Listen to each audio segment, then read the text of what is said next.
So today's talk fits in with our theme, which is living new thought through demonstration, if you remember that. I've been mentioning that quite a few times.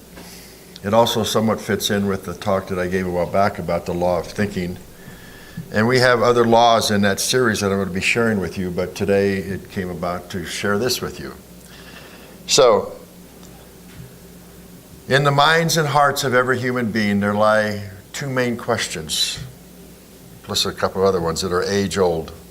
Who am I, and why am I here? We could ask another question, what is my potential? I remember those were questions that I asked when I started on my spiritual path, wondering what I was doing, who am I, what's going on. As work went on my path and I learned more, it still came up at other times, because every time there's a change that goes on, that question comes in our minds again, who am I? Something's happening. When I started here as minister a number of years back, and one of my first two talks was asking you all the same old questions. Who are you? Why are you here? And they actually are up again at this time for a number of people, because we're experiencing growth that we're going through as we move into the fifth dimension and the changes that are taking place. Each of us can find our own answers to those questions from the writings of the great thinkers and teachers, from the clear expression of the universal principle, which is God, and from our own inner selves. So once those questions and answers are founded and embodied, everything that could be defined as purposeless and unbearable living just disappears from our experience. We have a connection to something deeper. And the great intelligence that created this universe and everything in it out of itself is loving, experiencing itself as us, through us. One life at a time, one day at a time, one moment at a time. That's why the greatest teachers have told us to be in the now. That's all that matters, is right now. When we celebrate and understand who and what we are in this world, we find ourselves seeing our yesterday experiences through our now awareness, rather than trying to see our now awareness through yesterday's experiences. It doesn't work.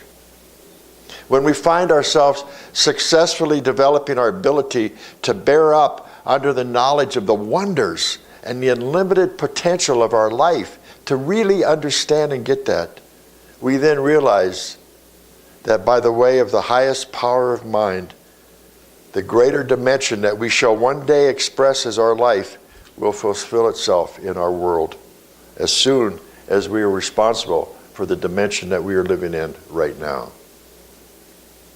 Meaning things will change. We're working towards that. So a couple of other questions we could ask along with that would be this. First, what is the I, the big I, that everyone uses? The good and the wise of the sages have referred to it as our individual use of the divine spark which resides in every person.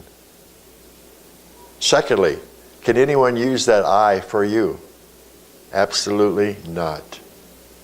Your use of your big I, your connection with God, the Christ consciousness, all of that is your responsibility. So when we hear the statement, do not take the name of the Lord in vain, what does it mean?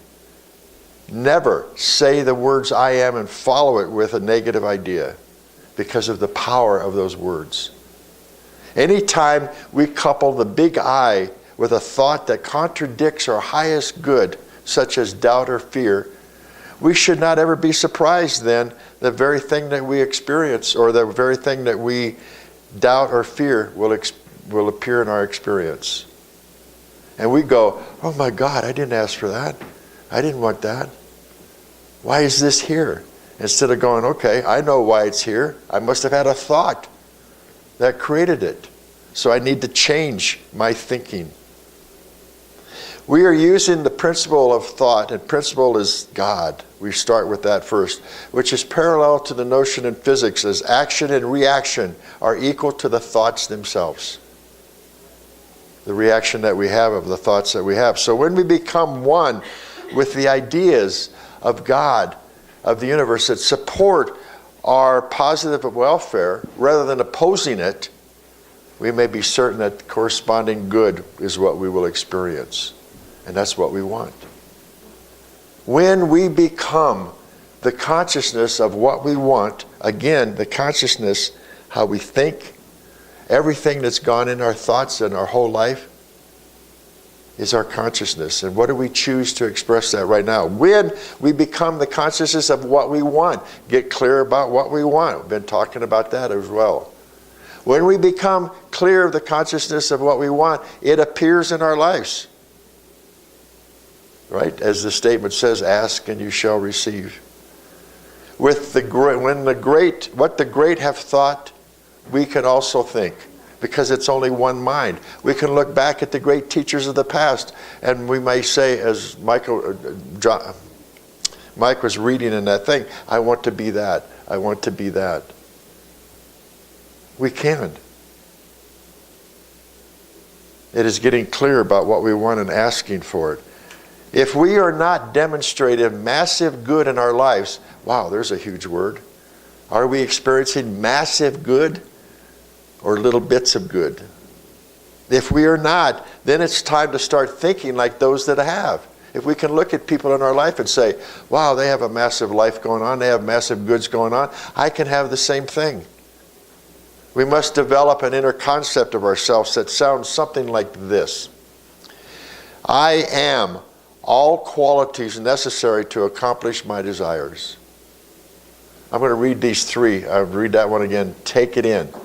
I am all the qualities necessary to accomplish my desires. I have absolute faith in myself.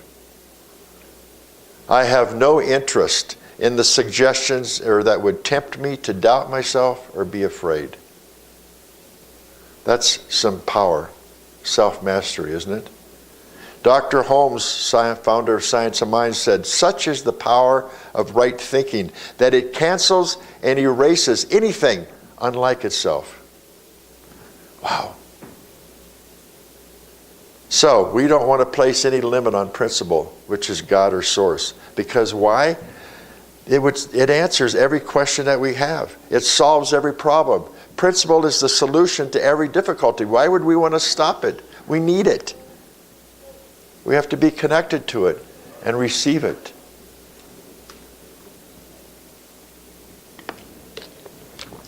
These questions that I've asked and others lead us to the heartbeat of the infinite. Just visualize yourself being the heartbeat of the infinite, one with the heart of God, which of course it does live within us and through us. Teaching people how to live at the highest of their potential is the most important of life, of all the arts. And the key to experience unfolds by way of attitude. What is our attitude about our lives? Attitude is the backbone of a positive, spiritual, mental, and physical state of awareness. What's my attitude about my life, about my experiences that are going on? All thinking people know that an optimistic attitude towards life evolves into vigorous and healthy living. Positive thoughts create our lives. Likewise, we all know that a negative, pessimistic, tentative approach to life develops limitation, a habit of blaming others, bad luck, or fate for any misfortune that goes on. We don't want that. A worry-free mind views life as refreshing, loving, challenging. Ooh, that's a good word. It's challenging. I get to work at what's going on in my life and change my thoughts and create what I want, knowing that it is a waste of time and energy to worry. It doesn't accomplish anything. When I lived in Albuquerque, I had my business teaching workshops for parents and couples, and I did a lot for child care providers, and I was teaching something about this in one of them. And I talked to this one person, and she says, oh, I've got to worry. My kids, the kids I take care of, I don't worry about, but my kids at home I worry about. And I went, why? Because I'm a mother, I'm supposed to. Does it help you? No, but I just have to worry. She was so stuck in that she couldn't see anything else that I was trying to help her see, like trust. The opposite of worry. The Master teaches, Jesus is quoted as saying, "It is done unto you as you believe." That's a very simple statement. What is our thoughts? What do we believe? That means that by the way of our belief, we are forever directing the creative power within us to bring us joy or unhappiness as our experience. We get to choose. You all get to choose. What is it you want? Once we begin to become important or know how important our thoughts are, we will be less concerned about the thoughts of others because we got enough to worry about ourselves, don't we? What does it matter what other people think? But I can look at their experiences and tell, okay, this is what's probably going on with them because I've experienced it too. If I'm unhappy and they're unhappy, I know why it's occurring.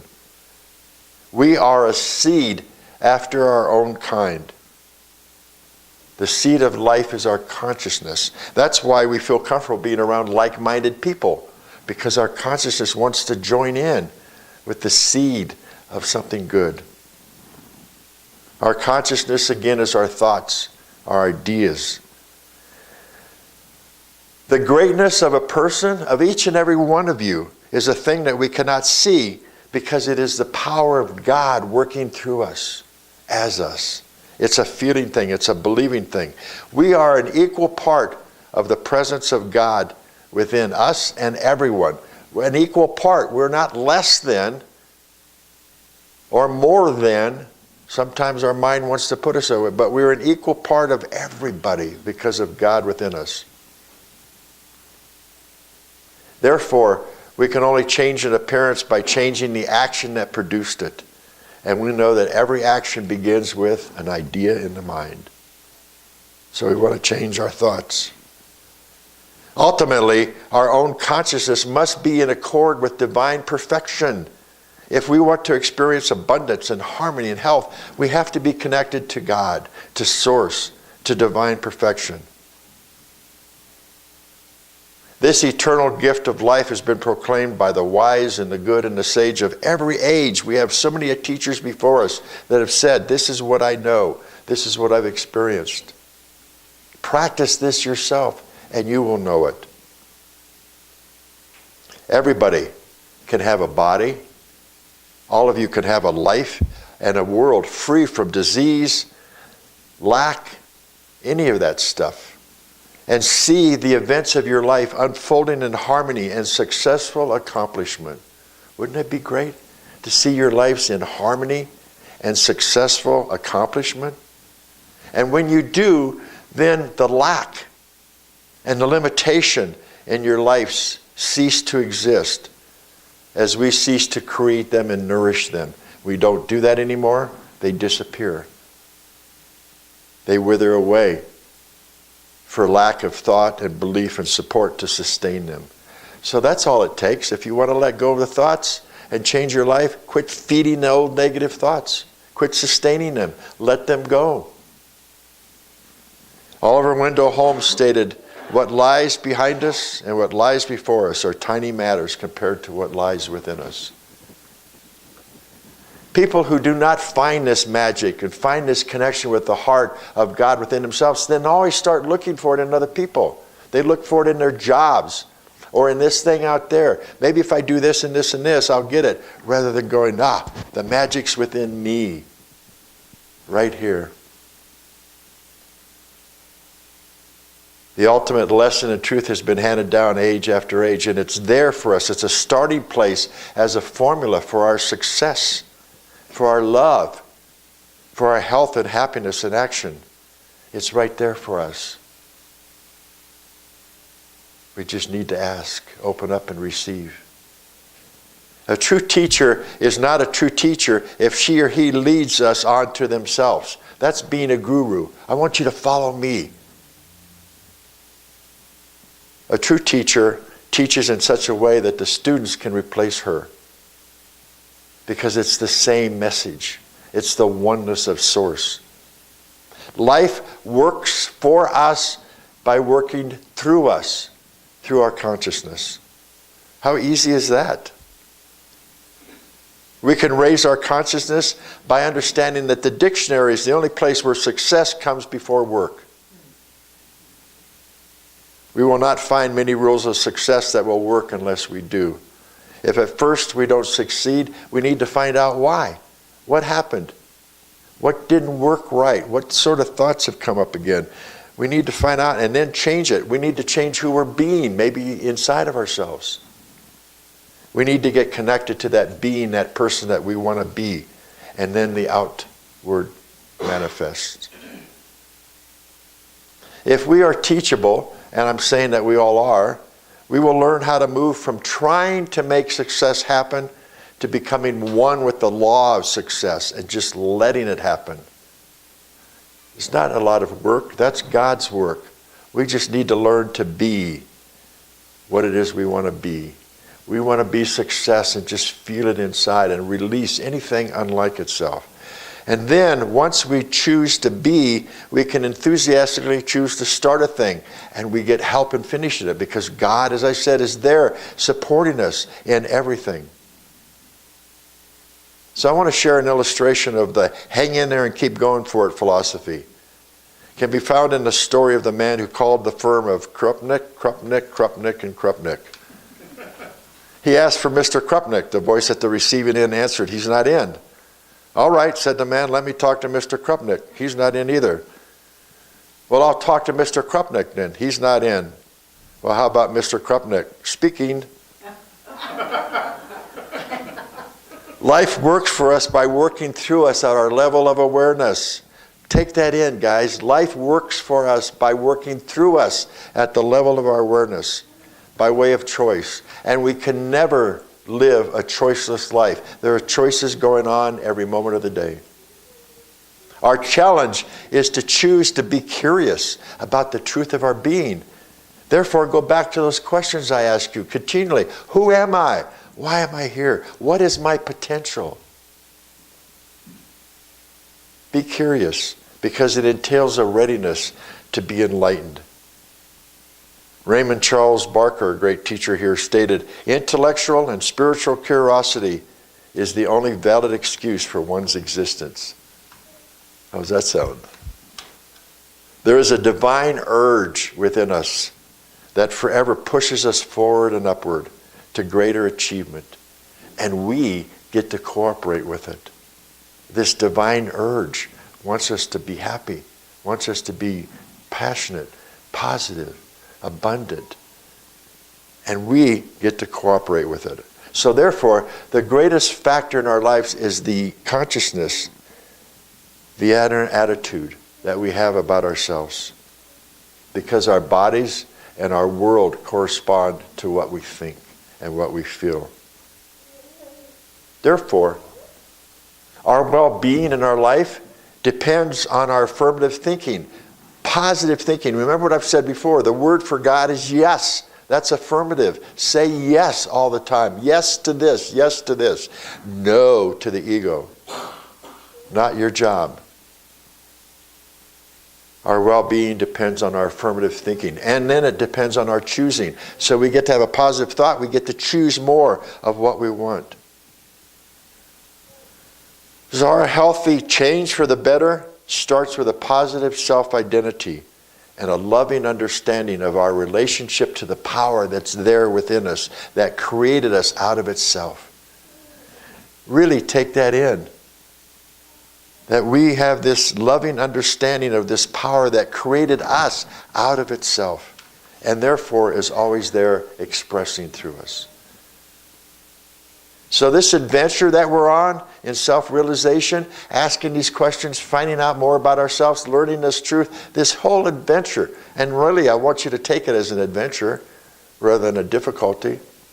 It brings us to the awareness that we are greater than we think we are. Always. Isn't it time to get past the little thinking and really expand ourselves to everything that we could have?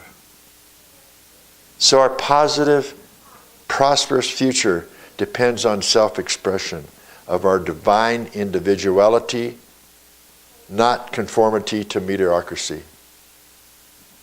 To divine individuality. God's up here. 7 million people in this world, all connected with God, expressing through God. But individually. How wonderful is that? That's why we have all of us around us as this huge big family, to connect with people who we all have different ways of expressing it that we may need by connecting to somebody else. So the decisions that we make now, beloveds, in this moment, right now as we move forward, and the course that we follow as a result of that, will unfold as our experience by way of law. Let me say that again. The decisions we make now and the course that we follow as a result will unfold in our experiences by way of law, because that is the only way life works. So we need to pay attention to that and claim all that you are. Namaste.